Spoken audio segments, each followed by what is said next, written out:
Hello, ഞാൻ തന്നെ ജിബോർ അല്ലെങ്കിൽ അടുത്ത ആളിലേക്ക് നോക്കോ? വെറും ജിബോറിന് കേൾക്കുന്നില്ല. വെറുമിലേക്ക് പോ. വെക്കല്ലേ? ഞാൻ പറയുന്നത് കേൾക്കാമോ? ഇപ്പൊ കേൾക്കാം. വേഗം പറ. പറഞ്ഞോ. ഓക്കെ, ഇത് ഒരു ഭയങ്കര ഒരു ഹിപ്പോക്രസിയാ സത്യം പറഞ്ഞ. ഇങ്ങനെ സ്ത്രീ 52 വയസ്സുള്ള സ്ത്രീയെ ഇസ്രായേലിന്റെ ഫ്ലാഗ് കാണിച്ച് മുദ്രാവാക്യം വിളിച്ചത്, ഞാനത് ആലോചിക്കുന്നത് ഒരു സംഘർഷം ഒഴിവാക്കുന്നതിന് വേണ്ടി. അപ്പൊ നമ്മള് ഇവിടെയുള്ള ആൾക്കാർ മറ്റുള്ളവരെ ഭയക്കണോ? തീവ്രവാദി അല്ലല്ലോ ആ സ്ത്രീയുടെ ഫേവർ അറിയിച്ചു എന്നുള്ളതേ ഉള്ളൂ.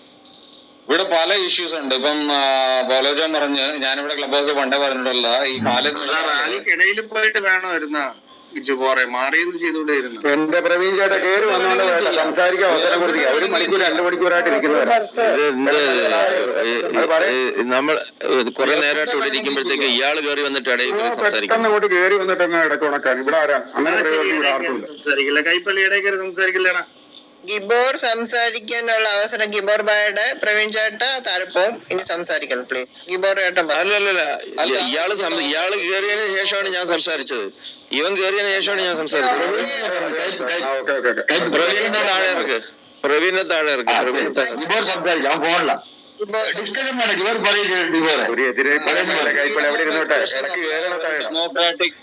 ഡെമോക്രാറ്റിക് രാജ്യത്തില് ഇവിടെ മുദ്രാവാക്യം വിളിച്ചത് ഈ സിയയുടെ സമയത്ത് മുദ്രാവാക്യം വിളിച്ചത് എന്തുവാ? 1921 ഊരിയ വാൾ അറബിക്കടലിൽ എറിഞ്ഞിട്ടില്ല. അങ്ങനെ മുദ്രാവാക്യം വിളിച്ചത് വലിയൊരു ബഹളവും വലിയൊരു പ്രശ്നങ്ങളും ഉണ്ടായതിന് ശേഷമാണ്. അതിനെ കേന്ദ്രത്തിൽ നിന്ന് വളരെ പ്രഷർ വന്നതിന് ശേഷമാണ് അവർ അറസ്റ്റ് ചെയ്തത്. അതിന്റെ കേസിന്റെ കാര്യം എന്തോ എന്നൊക്കെ ഒരു പിടിയില്ല. ഇങ്ങനെ ഭയപ്പെടുത്തി ഭീതിപ്പെടുത്തി ആൾക്കാരോട് ഇപ്പൊ കാനഡയിലോ അല്ല US-ലോ യൂറോപ്പിലോ ഓസ്ട്രേലിയയിലോ ഇവരുടെ പലസ്തീന്റെ ഈ ഫ്ലാഗും പിടിച്ചോണ്ട് അവിടെ മുഴുവൻ തെണ്ടിത്തിരിഞ്ഞ് നടക്കുക ഈ ലെഫ്റ്റ് ലിബറൽ വോക്ക് ഈ ഇസ്ലാമോ സഖ്യം. അവരാരെങ്കിലും ഇത് ചെയ്യുന്നോ? അവർ മറ്റുള്ളവർക്ക് ഒരു ഉപദ്രവമായിട്ട് തീർന്നിരിക്കുകയാണ്. ഇനിയും ജനങ്ങൾ അവിടെ തിരിച്ച് ഇനി പ്രവർത്തിക്കാനുള്ള അവസരം ഏകദേശം ഒത്തുവരുന്നുണ്ട്. അതേപോലുള്ള സിറ്റുവേഷനാണ് യൂറോപ്പിലൊക്കെ ഡെവലപ്പ് ആകുന്നത്. ഇവര് മനുഷ്യന് ഒരു കാരണവശാലും സമാധാനം കൊടുക്കത്തില്ല. ഈ ലെഫ്റ്റിന് എത്ര പാഠം കിട്ടിയാലും ഈ ഒക്കെ കാര്യത്തിലാണ് ഞാൻ ഡിസ്കണക്ട് ആവുന്നത്. ഈ ഇസ്ലാമുമായിട്ടുള്ള നിങ്ങളുടെ ബാന്ധവം ഇവിടാണ് നിങ്ങൾക്ക് തകർച്ച വരുന്നത്. അത് നിങ്ങൾ ടർക്കിയിലും അനുഭവിച്ചു. ഇപ്പൊ ഇറാനിന് വേണ്ടി വലിയ കരച്ചിലാണ്. ഇറാനിൽ നിങ്ങൾ ലക്ഷക്കണക്കിന് ആൾക്കാരെ നിങ്ങൾ തട്ടിയതാണ് ഈ ആയത്തുള്ള ഖൊമൈനി എന്ന് പറഞ്ഞ വ്യക്തി. ഈ അഫ്ഗാനിസ്ഥാനിൽ കൊല്ലപ്പെട്ടതാണ്. അപ്പൊ മറ്റുള്ള ഒന്നിനെ തകർക്കുന്നതിന് വേണ്ടി എന്തുമായിട്ടും ബാന്ധവം കൂടുമെന്നുള്ളതാണ് ഇവിടെ കാണിക്കുന്നത്. അപ്പൊ ഈ സർക്കാർ കാണിച്ചത്, ഇവരെ അറസ്റ്റ് ചെയ്തത്, ഐ ടോട്ടലി കണ്ടം ദാറ്റ്. അത് യാതൊരു കാരണവശാലും ചെയ്യേണ്ടതല്ല. ഏതൊരു ജാഥ പോയിക്കോട്ടെ, ജാഥ പോകുന്നതിന്റെ ഇടയ്ക്ക് കയറി എന്നല്ല പറഞ്ഞു. അവര് സൈഡിൽ നിന്ന് വിളിച്ചോട്ട്. അവർ വിളിക്കുന്നതിന് എന്തോ കുഴപ്പം? ഇന്ന് US-ലും അവിടെ ഇവിടെയൊക്കെ സംഭവിക്കുന്ന എന്തോ, ആൾക്കാർ ഇന്ന് ഇതിന്റെ റിയാക്ഷൻ തുടങ്ങി. വയലന്റ് റിയാക്ഷൻസ് ആണ് നടക്കുന്നത്. അത് പല റിപ്പോർട്ട്സും ഒരു മീഡിയ റിപ്പോർട്ട് ചെയ്യുന്നില്ല. Things are going to be much worst. അതാണ് മറ്റുള്ളവർക്ക് അതേപോലെ ഫ്രീഡം. അത് കഴിഞ്ഞ് അടികൊണ്ട് കഴിയുമ്പോഴത്തെ വരെ വിക്ടിം കാർഡ് അവർ കാണിക്കുന്നതാണ്. ഇത് വലിയൊരു പ്രശ്നത്തിലേക്ക് ചെന്ന് വഴിതെരത്തുള്ളൂ. ഇങ്ങനെ ആരെ ഭയപ്പെട്ട് ഇവിടെ മനുഷ്യന് ജീവിക്കേണ്ട ഒരാവശ്യമില്ല. ഇതൊരു ഡെമോക്രസിയാണ്. ആ ഡെമോക്രസി അൺടിൽ അൺലെസ് അസഭ്യം പറയുന്നില്ലെങ്കിൽ തീർച്ചയായിട്ടും അസഭ്യം പറയാതെ ഏത് മനുഷ്യനും അവന്റെ കാര്യങ്ങൾ ഇത് ചെയ്യാം. അത് ഇന്ത്യ ആണെങ്കിൽ ഇസ്രായേലുമായിട്ട് വളരെ ഒരു കൊളാബറേറ്റീവ് ഒരു അറ്റ്മോസ്ഫിയർ ആണ്. ഒരു തീവ്രവാദിയുടെ കൊടിയൊന്നും അല്ലല്ലോ പിടിച്ചോണ്ട് കിടന്നെ. അപ്പൊ ഇത് ചെയ്തത് തെറ്റാണ്. ഐ കണ്ടം ദാറ്റ്. വളരെ ഇതായിട്ട് രൂക്ഷമായിട്ട് ഞാൻ ഇത് കണ്ടം ചെയ്യുന്നു. ഇങ്ങനെ പാടില്ലായിരുന്നു. ഓക്കെ, ഇനി വെറും ഇതൊക്കെ തെറ്റിദ്ധാരണയിൽ നിന്നാണ് ഇങ്ങനെയൊക്കെ പറയുന്നത് ഗിബോർ ഭായ്. അന്നേരം പോട്ടെ, വെറും ഭായ് സംസാരിക്കടുത്ത്. ഹലോ, കേൾക്കാമല്ലോ അല്ലേ? കേൾക്കാം. ഓക്കെ, ഇതിപ്പം ചർച്ച ഏത് വഴിക്ക് പോയി എന്നുള്ളത് ഞാൻ കേട്ടില്ലായിരുന്നു. എനിവേ, ഏതായാലും ടോപ്പിക് തന്നെ ഇട്ടേക്കുന്നത് പറയാലോ.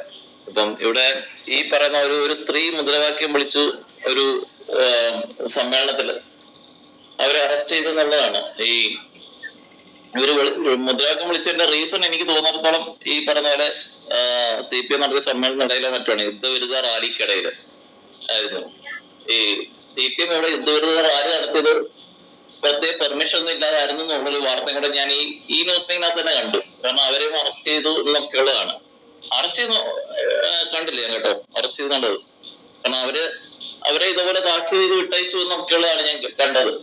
അപ്പൊ ഈ കേരളത്തില് ഭരണം നടത്തുന്ന ആൾക്കാർ തന്നെയാണ് ശരിക്കും പറഞ്ഞാൽ നിയമത്തിനെതിരെ പോകുന്നത് എന്നുള്ളൊരു വിരോധാഭാസമാണ്. കേവലം വോട്ട് ബാങ്കിന് വേണ്ടിയിട്ട് ശരിക്കും പറഞ്ഞ നിയമം കയ്യിലെടുക്കുകയായിരുന്നു ഇവിടുത്തെ ഒരു പ്രത്യേക രാഷ്ട്രീയ പാർട്ടി. അപ്പോൾ എന്തിനു വേണ്ടിയാണെന്ന് ചോദിച്ചാൽ ഇവർക്ക് ഒരിക്കലും കിട്ടാൻ സാധ്യത ഇല്ലാത്ത വോട്ടുകൾക്ക് വേണ്ടിയിട്ട് നിയമം കയ്യിലെടുക്കുകയാണ്. വേറെ മതസമൂഹങ്ങളെ അടക്കം അതല്ലെങ്കിൽ മതമല്ലാത്തവരെ അടക്കം ഇതിനെ വെച്ച് വിലപേശുകയാണ്.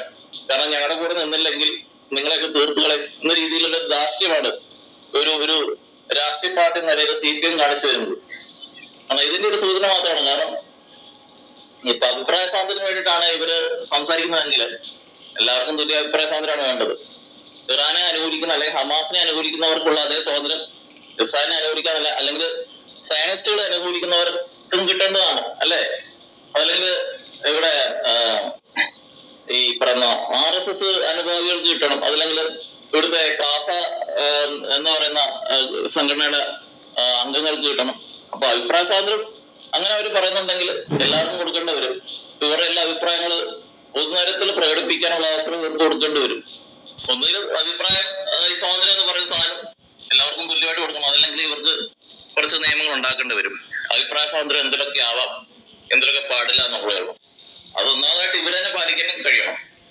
ഇത് ഒരേ സമയം ഇവര് നിയമം നടപ്പാക്കാൻ ബാധ്യസ്ഥരാണ് എന്ന് പറയുന്ന ഒരു അവസരം ഇവർ ഇതേ നിയമം തന്നെ കാറ്റിൽ പറത്തിയിട്ട്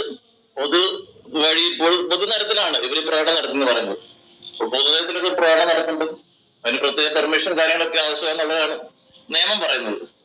ഈ സാധനങ്ങളൊന്നും ഇവർക്ക് ബാധകമല്ലെങ്കിൽ പിന്നെ ഇവരെന്ത് ഭരണമാണ് നടത്തുന്നത്? നിയമം പാലിക്കാൻ ബാധിച്ചില്ലെങ്കിൽ പിന്നെ എന്താണ് ഭരണം എന്നുള്ളതാണ് ഇവര് വ്യക്തമാക്കേണ്ടത്. കാരണം നമ്മള് കുറെ കാലങ്ങളായിട്ട് കാണുന്നതാണ് ഈ മതം വെച്ചുള്ള രാഷ്ട്രീയ പ്രവർത്തനം എന്നുള്ളത്. മതമില്ല എന്ന് പറയുന്ന ആൾക്കാരാണ് ഇതിനെ ഏറ്റവും കൂടുതൽ ഉപയോഗിക്കുന്നത് എന്നാണ് ഇതിനകത്തെ വിരോധാഭാസം. ബാക്കി സംഘടനകളിൽ പലതും മതത്തിൽപ്പെട്ട ആൾക്കാർ നടത്തുന്നുണ്ട്, അല്ലെങ്കിൽ മതവുമായിട്ട് ബന്ധപ്പെട്ട ആൾക്കാരൊക്കെ രാഷ്ട്രീയപരമായിട്ട് പ്രവർത്തനം നടത്തുന്നുണ്ട്. ഇത് മതത്തിനെ നിരാകരിക്കുന്നു എന്ന് പറയപ്പെടുന്ന ആൾക്കാർ മതത്തിനെ ഉപയോഗിക്കാൻ ശ്രമിക്കുന്നു, അല്ലെങ്കിൽ ഉപയോഗിച്ചു വരുന്നു. മതത്തിന്റെ പേരിൽ ഒരു പൊതുസമൂഹത്തിനെ അവര് എന്താ പറയുന്നത് ബ്ലാക്ക്മെയിൽ ചെയ്യുന്നു എന്ന് കാണുന്നത് എനിക്ക് അംഗീകരിക്കാൻ കഴിയുന്നില്ല. ഇങ്ങനെ ഒരു വിരോധാഭാസം. അപ്പൊ അതിനെതിരെ പൊതുജനമാണ് പ്രതികരിക്കേണ്ടത്. ഒന്നിൽ അവര് നിലപാട് വ്യക്തമാക്കണം. ഞങ്ങൾക്ക് മതമുണ്ട്, ഞങ്ങൾ ഒരു മതമാണ്, ഞങ്ങൾക്ക് ഇന്ന മതത്തിന്റെ ആനുകൂല്യങ്ങൾ ആവശ്യമുണ്ട് എന്നവര് തുറന്നു സമ്മതിക്കണം.